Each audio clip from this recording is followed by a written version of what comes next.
En bon français, qu'est-ce K-E-S-S-E accent aigu, qu'est-ce que tu vas faire? Peux-tu arrêter de niaiser? Ben non, faut pas les contrarier, ça a complètement dégénéré. La rencontre du Trisac Dumont. Hey, tente-moi pas. Ah, bonjour Mario. Je sais pas si monsieur Aymon va revenir en entrevue avec toi, là. Ouais. Tu sais comment ça marche. Dès que t'es brasses un petit peu, conversation avec ses relations. Je suis toujours poli, moi, non? Tout le temps. Impeccable. Impeccable. J'écoutais ça avec beaucoup d'intérêt, tu le sais, hein, monsieur Aymon. Ben non, mais je veux dire, les rendements pour cette année, ils sont pas là. En même temps, je comprends le pourquoi. Là, les édifices à bureaux, puis c'est pas lui. C'était lui, quand il est devenu président, c'était dans le portefeuille depuis des décennies. On a acheté des grosses tours à bureaux, puis ça a perdu énormément de valeur. Je comprends ça, mais il reste que... Parce que, tu sais, 1%, quand tu vaux 473 milliards, 1% de rendement perdu, c'est presque 5 milliards de moins dans la cagnotte, là. Fait que, tu sais, il faut quand même mettre la loupe là-dessus, là. Mais c'est surtout, tu sais, tout ce dont on parle ces temps-ci, les tinamis, les gangs. Je fais confiance, François Legault fait confiance à Éric Kerr, façon aveugle.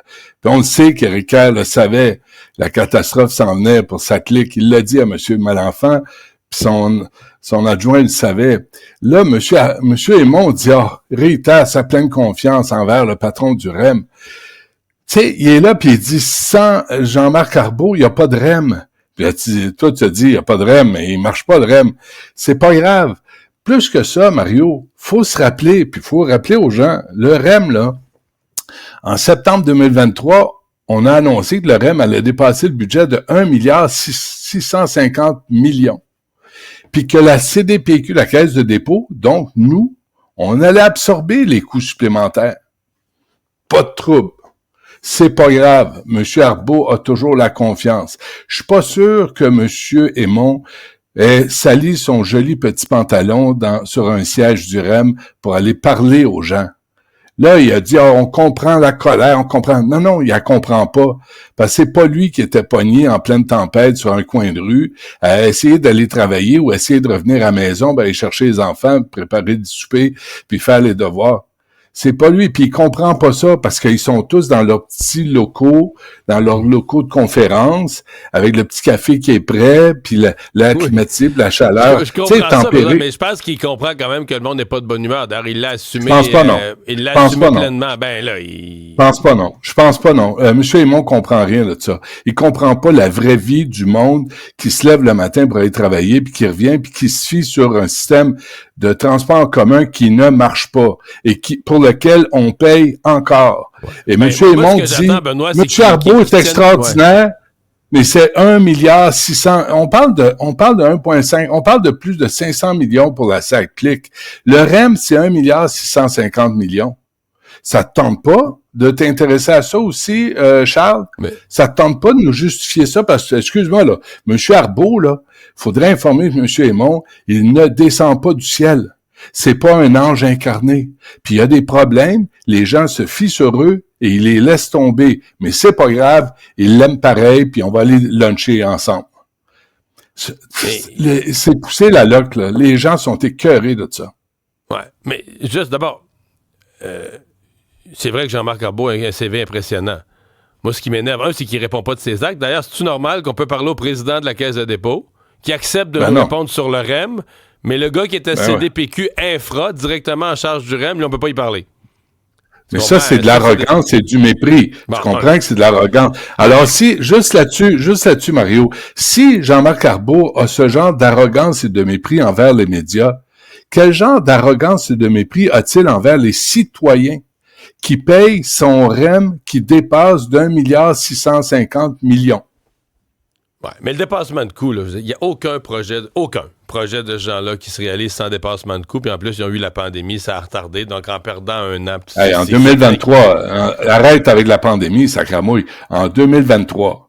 Non, pas en 2020. Les travaux du REM, ils se sont faits en 2000, 2021, ils ont ouvert en 2023, mais les travaux se sont faits. Tout le gros des on a donné ça en Inde. Pendant la pandémie. On a donné ça à Atkins.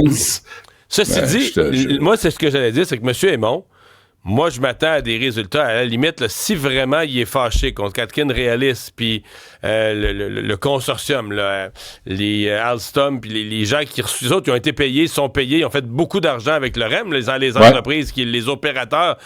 Ben là, poursuis-les, mets-les au bal. C'est le temps, là. Mets-les devant leurs responsables. Si t'es sérieux, que c'est eux, c'est de leur faute, puis que t'es fâché contre eux, ben faut que ça paraisse, dans la façon dont on va les traiter, qu'on va. Il faut que ça paraisse aussi envers les usagers.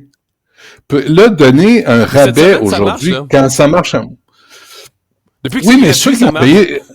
Mario, oui, quand c'est gratuit, ça marche. Ceux qui ont payé leur passe. Qu'est-ce qui arrive, ceux qui ont payé leur passe? Écoute-moi, ceux qui ont payé leur passe, là, ils disent qu'ils vont leur donner un rabais. Mais c'est que ce qu'on m'a expliqué, c'est que la grande majorité des utilisateurs n'utilisent pas juste le REM. Exemple, tu vas prendre un autobus qui t'amène au REM, le REM t'amène au centre-ville, là, tu reprends le métro et tu vas ailleurs, OK? Dans ce c'est 20 minutes de plus, au moins. Oui, mais ce que je veux dire, c'est que dans ce cas-là, tu as ta carte de transport en commun. Tu as besoin de ta carte de transport en commun, en général, ta carte de la RTL. Ben oui, t'es pris en otage. Le REM est inclus dedans. Donc, le rabais sur le REM, t'en profites pas, t'as ta carte, t'as payé 150$, je sais pas combien pour la carte de toute façon, là, qui te permet tout. C'est-tu ce qu'on sait pas? C'est de consulter les gens de la Rive-Sud, puis leur demander, avant le REM, ça vous prenait combien de temps pour aller travailler? Puis avec le REM, ça vous prend combien de temps? Puis je pense que les gens vont avoir des surprises. C'est 20 minutes, c'est 30 minutes de plus. Hey, c'est pas grave, monsieur Aymon. Mais 1 heure de plus à voyager dans ma journée, j'ai juste ça à faire, moi, d'être votre valet. Vous et monsieur Arbeau, on est votre valet. Vous nous dites ça va prendre 3/4 d'heure de plus. Ben OK, on va payer, puis on va le faire. Ben non, ça suffit, là. Bon. Scandale de la SAC, Benoît, est-ce qu'un ministre va devoir démissionner? Pourquoi? Pourquoi plus Kerr? Ben, quoi? Qu'est-ce qu'il y a à dire? Pourquoi? Lui aussi, Kerr se cache, là. Hein? Il se cache, M. Kerr. Ben, il est obligé de répondre à la période des questions minimalement. Là. Je lui donne pas beaucoup de ben juste. Mais... Ben juste, tu sais. Puis là, Kerr était, puis on l'a dit, là. Tu sais, moi, hier, j'ai fait jouer un extrait envoyé par le Parti québécois qui remontait à 2015, où il demandait une commission parlementaire. Benoît, là, je peux te dire qu'il y en a un puis un autre. Dans l'opposition, c'était le pitbull, là. Ouais, mais là, il est au pouvoir, puis il sait plus ce qu'il fait, puis il sait plus quoi faire, puis c'est pas de sa faute, c'est jamais de sa faute. Mais tu sais, Mme Guilbeault, c'est pas mieux non plus, là. Je reviens avec le tunnel Hippolyte-Lafontaine, on vit avec, ça fait combien de temps que ça traîne, le pont-tunnel? Mais Benoît... la rénovation. Tu sais, il y a personne. Qui a payé? M. Fitzgibbon est parti, il nous a mis Nordvolt dans le trou de nez. Il est parti, il n'y a pas de conséquences. Pourquoi il y en aurait plus pour M. Kerr qu'il y en a eu pour les autres? Mais tu sais que sur le tunnel, parce que tu parles de ça, il y a des rumeurs, hein, de mauvaises nouvelles latentes. Non. Comme le tunnel, les mauvaises nouvelles sont peut-être en dessous de la terre. Vont finir par émerger, là. Écoute, j'ai pas de... Si je le sors pas comme une nouvelle officielle, c'est parce que j'ai pas les preuves, j'ai pas tout, là. Ouais. J'entends des rumeurs qu'il y a peut-être d'autres problèmes au tunnel. Qu'on n'a pas vu. Qu'on n'a pas prévu. Hey, j'ai frappé une roche. Je creuse en dessous du fleuve Saint-Laurent. J'ai frappé une roche. Excusez-moi, je vous envoie des extras. Ça va prendre des extras. Madame Leclerc, la vérificatrice générale, je lui ai posé la question sur sa clique. Est-ce qu'on a là la même modus operandi d'extra qu'on avait dans le monde de la construction pour l'informatique? Elle m'a dit oui. Est-ce que l'UPAC s'est réveillé? Ça fait 12 ans là, que l'UPAC est censé enquêter sur l'informatique. Sauf que l'informatique, là, c'est bien plus compliqué. C'est niaiseux, mais des contrats d'asphalte, des contrats de construction, c'est que les gens qui vont analyser le contrat, ils comprennent. OK, tu avais une route, un viaduc, ça prend tant de béton, telle quantité. Dans l'informatique, là, une chatte, il perd ses petits. Là, pourquoi? Il fallait faire de la programmation de plus pour la sécurité. Tu sais, je veux dire... Hey, un bug causé par des accents aigus. Un bug causé par des accents aigus. Je trouve que c'est l'exemple le coupable, spectaculaire. Ton frère René. Mon frère René, c'est ça. Avec un accent aigu. J'avais averti ma mère. Appelle-le pas René, mais je ne sais même pas au monde. Qu'est-ce que j'ai rien à dire? Bon, ton frère responsable de tout le fiasco. Tu voulais parler de Jane Hackman. Juste avant, excuse-moi là, mais j'insiste un peu là-dessus, Mario, ce matin. Juste avant, il y a les villes dans le monde là que, tu sais, on a célébré les funérailles de Shiri, Ariel et Kefir Bibas là, qui ont été tués aux mains du Hamas. On s'en souvient. Un petit gars qui a été enlevé à 4 ans, l'autre poupon à 9 mois. Là, on a vu à travers la ville, à travers l'Occident, Berlin, Budapest, Buenos Aires, Francfort, Jérusalem, Madrid, New York, Niagara Falls, Paris, Rio de Janeiro, San Francisco, un moment pour rendre hommage à ces victimes de ces barbares, aux victimes des barbares du Hamas. À Montréal, mon ami, as-tu vu, toi, le mode du stade olympique est éclairé en orange?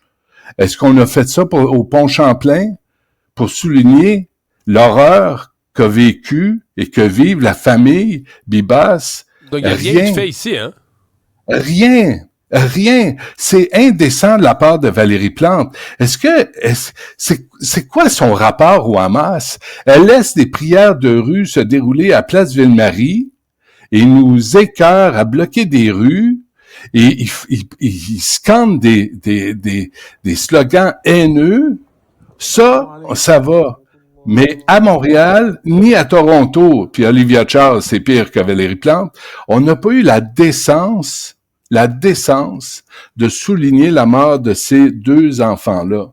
Là, on va me dire, oui, il y a des Palestiniens. Oui, il y a des Palestiniens. Mais là, on parle du Hamas qui a pris ses 2 mains et qui a étranglé ses enfants. Ce poupon.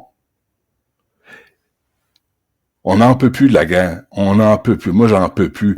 J'en peux plus des drapeaux palestiniens qui demandent tu sais, ce que Ruba Ghazal, dont elle fait la promotion, From the River to the Sea, on n'en peut plus de ça. Moi, j'en peux plus de ces messages haineux, religieux, obsédés. Puis, à Montréal, on n'a pas eu la décence de faire ça. On aurait pu aussi joindre toutes ces villes à travers le monde qui a souligné l'horreur de cette guerre, mais on a choisi de pas le faire. Faudrait que quelqu'un, quelque part, pas moi, parce que j'ai pas accès à Valérie Plante, on lui demande pourquoi. Pourquoi, Madame Plante? Vous tolérez les prières de rue, ça, c'est correct. Mais quand il y a un moment international pour commémorer la mémoire de 2 petits pits qui ont été étranglés vivants par le Hamas, ça nous intéresse pas. Moi, je trouve ça dégueulasse. Pourtant, Mme Plante aime généralement se liguer avec les grandes villes du monde sur d'autres causes, mais pas pour celle-là. Hey, merci, Benoît. Bye-bye, à demain.